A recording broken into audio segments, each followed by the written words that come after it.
Namaskar and welcome. Myself Dhruvika Kanabar from Sri A.K. Doshi Mahila College, Jamnagar, presenting the lecture of Business Organization and Management, First Year BCom, Semester 2, Unit 1, Chapter 2, Leadership Netagiri.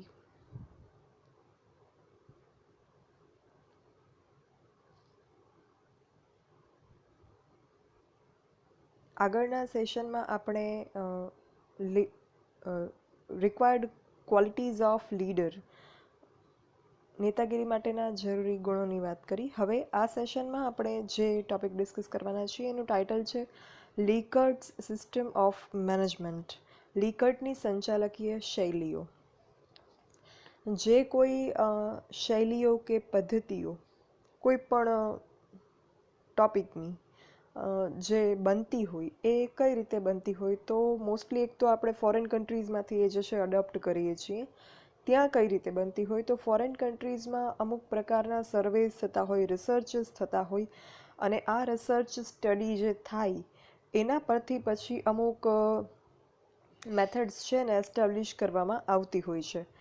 તો એવી જ રીતે જે સંચાલકીય શૈલીઓ છે, systems of management છે, એ લીકર્ટે એક establish કરેલી છે સંચાલકીય શૈલીઓ. પ્રોફેસર રેન્સિસ લીકર્ટ જે હતા એ શિકાગો યુનિવર્સિટીમાં પ્રોફેસર હતા, રેન્સિસ લીકર્ટ, અને એમણે સંચાલન અને નેતાની પદ્ધતિઓ અંગે 3 દાયકાના સમયગાળા દરમિયાન સંશોધન કરેલું હતું. For about 3 decades of management and leadership techniques and systems of management, એના ઉપર એણે રિસર્ચ કર્યું. અને એ સંશોધનના પરિણામે લીકર્ટ દ્વારા નેતાની વર્તણૂક અંગે અગત્યના ખ્યાલ અને સમજૂતીઓ વિકસાવવામાં આવ્યા. Important ideas were evolved related to leaders behaviour from this research. Likert જે છે એ ભાગીદારી સંચાલનના પુરસ્કર્તા છે. જે પાર્ટિસિપેટિવ ફોર્મ ઓફ મેનેજમેન્ટ છે એના પાયોનિયર એટલે કે પ્રણેતા, જે શરૂ કરનાર છે એ શ્રી લીકર્ટ છે. જે ઉચ્ચ ઉત્પાદકતા ધરાવતા સંચાલકો હોય એના વલણોનો અભ્યાસ કરીને એમણે એક તારવણું કાઢ્યું. ઉચ્ચ ઉત્પાદકતા એટલે હાઈ પ્રોડક્ટિવિટી, એટલે કે જેમનું કામગીરી જે છે એ ઊંચી હોય, એમના વલણનો અભ્યાસ પરથી એમણે એ તારણ કાઢ્યું કે ઉચ્ચ કામગીરીવાળા નિરીક્ષકોએ એમના હાથ નીચેના માણસોના પ્રશ્નો પરત્વે માનવીય વલણ અખત્યાર કર્યું હતું, તથા અસરકારક કાર્યજૂથ રચવા માટે અને કામગીરીના લક્ષ્યાંકો સિદ્ધ કરવા માટે પ્રયત્નશીલ એ હતા. એનો મતલબ શું કે અગર તમારે ઉત્પાદકતા ઊંચી રાખવી હોય, તમારી પ્રોડક્ટિવિટી હાઈ રાખવી હોય, તો સંચાલક તરીકે તમારે માનવીય વલણ જે છે તમારા હાથ હેઠળના કર્મચારીઓ માટે દાખવવું પડે. આવો એમના સ્ટડીનો જે કન્ક્લુઝન છે એ નીકળેલું હતું. હ્યુમનલી એપ્રોચ હોય તો ઇફેક્ટિવ લીડર્સ જે છે હ્યુમનલી અપ્રોચથી જ એના સબઓર્ડિનેટ્સ જે હોય એના પ્રત્યેનો હ્યુમનલી એપ્રોચથી જ એમને મોટિવેટ કરી શકે અને એના એફર્ટ્સ જે છે એને ડિરેક્ટ કરી શકે ટુવર્ડ્સ અચીવમેન્ટ ઓફ ગોલ. આવું એમનું કન્ક્લુઝન હતું. હવે સંશોધનમાં માર્ગદર્શન માટે અને ખ્યાલની સ્પષ્ટતા માટે લીકર્ટે જે સંચાલકીય શૈલીઓ છે, સિસ્ટમ્સ ઓફ મેનેજમેન્ટ છે, એને 4 ટાઈપ્સમાં ડિવાઈડ કરી. System 1, system 2, system 3 and system 4 એમ એને કહેવામાં આવે છે. અને એ જે સિસ્ટમનો જે સાર છે, કે જે હાર્દ છે, કે જે મેઇન થીમ છે સિસ્ટમની, એ દરેક નામ અહીંયા લખેલા છે. તો જે શૈલી 1 છે, સિસ્ટમ 1, એ જે લીકર્ટે તારવણું કાઢ્યું એમના સ્ટડીના રિઝલ્ટ સ્વરૂપે, એ હતું શોષણકારી સત્તાલક્ષી, એક્સપ્લોઇટેટિવ ઓથોરિટેટિવ. આ પ્રકારનું જે સંચાલન હોય એ કેવું હોય કે એમાં સંચાલકો બહુ જ સત્તાલક્ષી હોય. એ લોકો પોતાના હાથમાં જ બધી સત્તા રાખતા હોય. તાબેદારો જે એના હોય, જે એના હાથ હેઠળ કામ કરતા હોય, એવા એના સબઓર્ડિનેટ્સ કર્મચારીઓ હોય, એમાં સંચાલકો વિશ્વાસ ન રાખતા હોય. ભય અને શિક્ષા દ્વારા જે છે એ કામ કરાવતા હોય, ધાક ધમકીથી કામ કરાવતા હોય, ફોર્સ અને પનિશમેન્ટ જે છે એના દ્વારા એ લોકો કામ કરાવતા હોય. આ પ્રકારનું વલણ સંચાલકોનું આ મેથડ જે છે એમાં હોય. અને નિમ્નગામી માહિતી સંચાર પર જ આ મેથડ જે છે એ ડિપેન્ડ કરે છે. ફોર્મલ કોમ્યુનિકેશન જ અહીંયા થાય છે અને માત્ર ઉપરથી નીચેની તરફ જ થાય છે. નીચેથી ઉપરની તરફ માહિતી સંચારનો એ કોઈ સ્કોપ આપવામાં નથી આવતો. ઉપરથી નીચેની તરફ માહિતી સંચાર એટલે નિમ્નગામી, નીચે તરફ જાય છે, દેટ ઇઝ વાય નિમ્નગામી, ડાઉનવર્ડ. એ કઈ રીતે? ઉપર આવે સંચાલકો અને નીચે આવે એના હાથ હેઠળ કામ કરતા કર્મચારીઓ. તો સંચાલકો દ્વારા જ કર્મચારીઓને હુકમો આપવામાં આવશે. કર્મચારીઓ તરફથી કોઈ પણ પ્રકારના પ્રશ્નોની રજૂઆત કે કોઈ પણ પ્રકારની બાબત જે છે સંચાલકોને કહી શકાશે નહીં.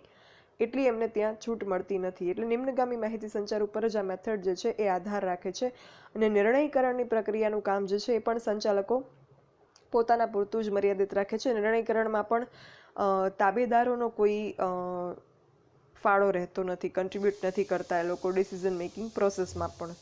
એટલે આમાં જે છે એ ક્યાંક ને ક્યાંક કર્મચારીઓનું શોષણ થાય છે. દેટ ઇઝ વાય એને શોષણકારી સત્તાલક્ષી એવું કહેવામાં આવે છે. આ જે શૈલી છે એને એક્સપ્લોઇટેટિવ ઓથોરિટેટિવ કહેવામાં આવે છે. બિકોઝ અહીંયા જે સબઓર્ડિનેટ્સ છે, જે એમ્પ્લોઈઝ છે, એમનું એક્સપ્લોઇટેશન થાય છે એટલે.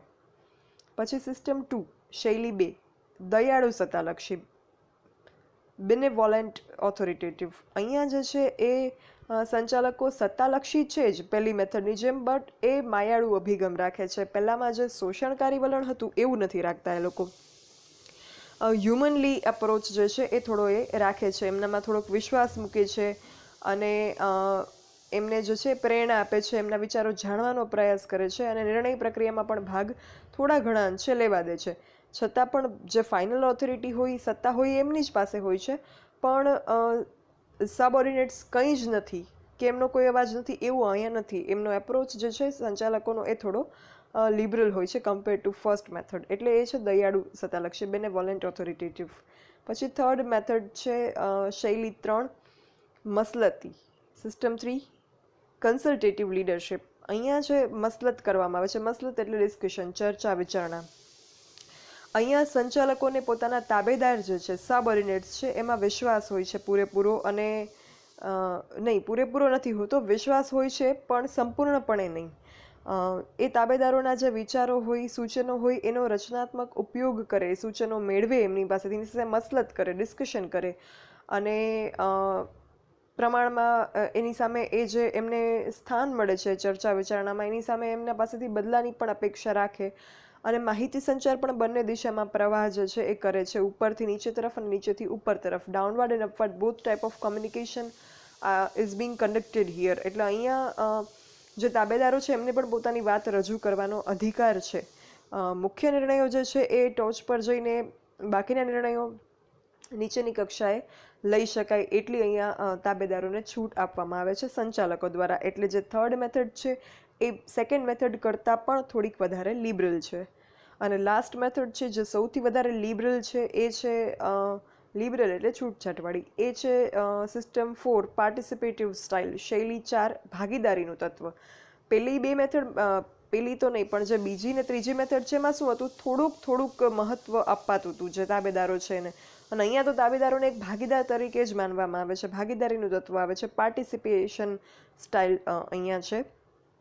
અહીંયા સંચાલકો તાબેદારોમાં પૂરેપૂરો વિશ્વાસ રાખે છે અને એમના વિચારોને હંમેશા મહત્વ આપે છે, ધ્યેય નક્કી કરવામાં અને એ દિશામાં કામગીરી કરવામાં, પ્રગતિનું મૂલ્યાંકન કરવામાં એમને પૂરેપૂરી ભાગીદારી આપે છે અને આર્થિક બદલો પણ સામો એને આપે છે. અને બધા જ પ્રકારના માહિતી સંચાર અહીંયા થાય છે. અને વ્યવસ્થાતંત્રમાં પણ દરેક કક્ષાએ નિર્ણય પ્રક્રિયા જે છે એને પણ ટેકો આપે છે. એટલે અહીંયા સંચાલક પોતે એના તાબેદાર સાથે મળીને એક ભાગીદારી બનાવે છે, પાર્ટનરશિપ બનાવે છે અને કામગીરી કરે છે.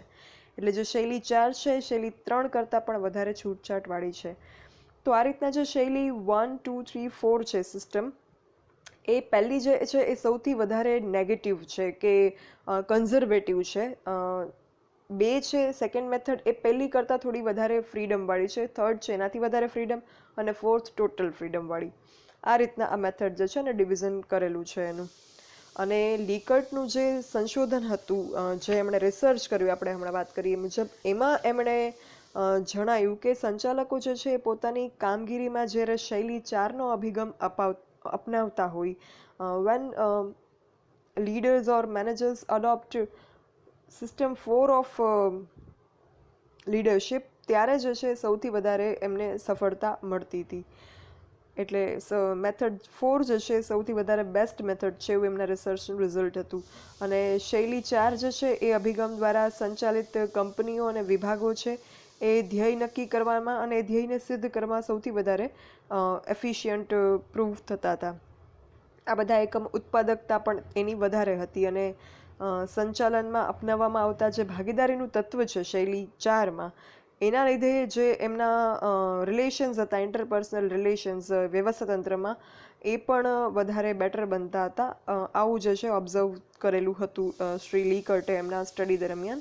અને આ જે રજૂઆત છે લીકર્ટનો આખો જે સ્ટડી છે અને એનો જે સાર છે, સ્ટડી તો બહુ જ ડિસ્ક્રિપ્ટિવ અને મોટો હોય, આપણે અહીંયા બહુ જ એનો એક નાનો એવો બહુ માઇક્રો પાર્ટ એનો આપણે અહીંયા ભણીએ છીએ.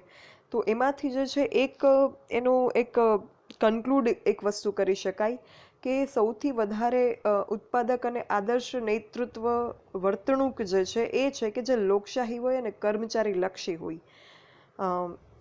પ્રોડક્ટિવિટી, હાઈ પ્રોડક્ટિવિટી હોય અને આઈડિયલ લીડરશિપ હોય એવી બિહેવિયરલ મેનેજમેન્ટ જે છે એ છે કે જે ડેમોક્રેટિક હોય, પાર્ટિસિપેટિવ હોય, જે હ્યુમન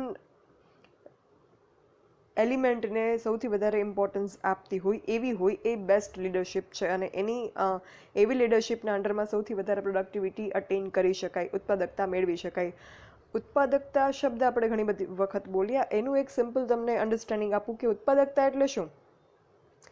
તો ઉત્પાદકતા એટલે ઇનપુટ તમે જેટલું કરો એની સામે તમને જે આઉટપુટ મળે એ. તમે એક્ઝામ્પલ લઈએ સિમ્પલ, તમે 5 કલાક વાંચો અને તમને એક ક્વેશ્ચન પણ યાદ ન રહે તો તમારી ઉત્પાદકતા સારી ન કહેવાય. પણ તમે 3 કલાક વાંચીને 2 ક્વેશ્ચન યાદ રાખી લો તો તમારી ઉત્પાદકતા વધારે. ઇનપુટ શું હતું? 5 કલાક ને 3 કલાક. આઉટપુટ શું હતું? એક ક્વેશ્ચન ન થયો અને 2 ક્વેશ્ચન તૈયાર થઈ ગયા. સમજાઈ ગયું હશે આઈ થિંક હવે કે પ્રોડક્ટિવિટી, ઉત્પાદકતા મીન્સ કે ઇનપુટની સામું જેટલું પણ તમે આઉટપુટ મેળવી શકો એ.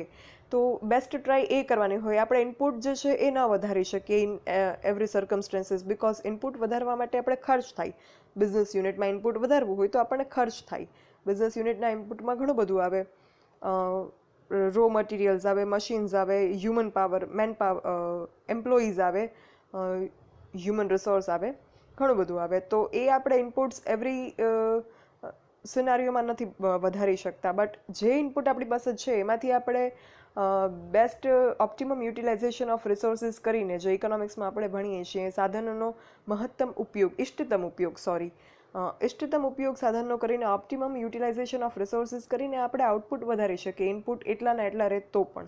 તો એ આપણે કરવાનું છે. અને એ કરવા માટે પણ આ મેથડ જે છે, લીડરશિપની જે સ્ટાઇલ છે એ કરેક્ટ હોવી જરૂરી છે. So that is all about Likert's system of management. લીકર્ટની સંચાલકીય શૈલીઓ જે છે એમાં આ 4 શૈલીનું ડિસ્કશન અહીંયા કમ્પ્લીટ થાય છે. નેક્સ્ટ આપણે એક કન્સેપ્ટ જે છે ડિસ્કસ કરવાનો છે, ફિડલરનો કન્ટિન્જન્સીનો થિયરી જે છે ફિડલરની, એ આપણે નેક્સ્ટ સેશનમાં ડિસ્કસ કરીશું. Thank you, and for any doubts or queries you can write me on this mail dbk9akdmc@gmail.com. Thank you.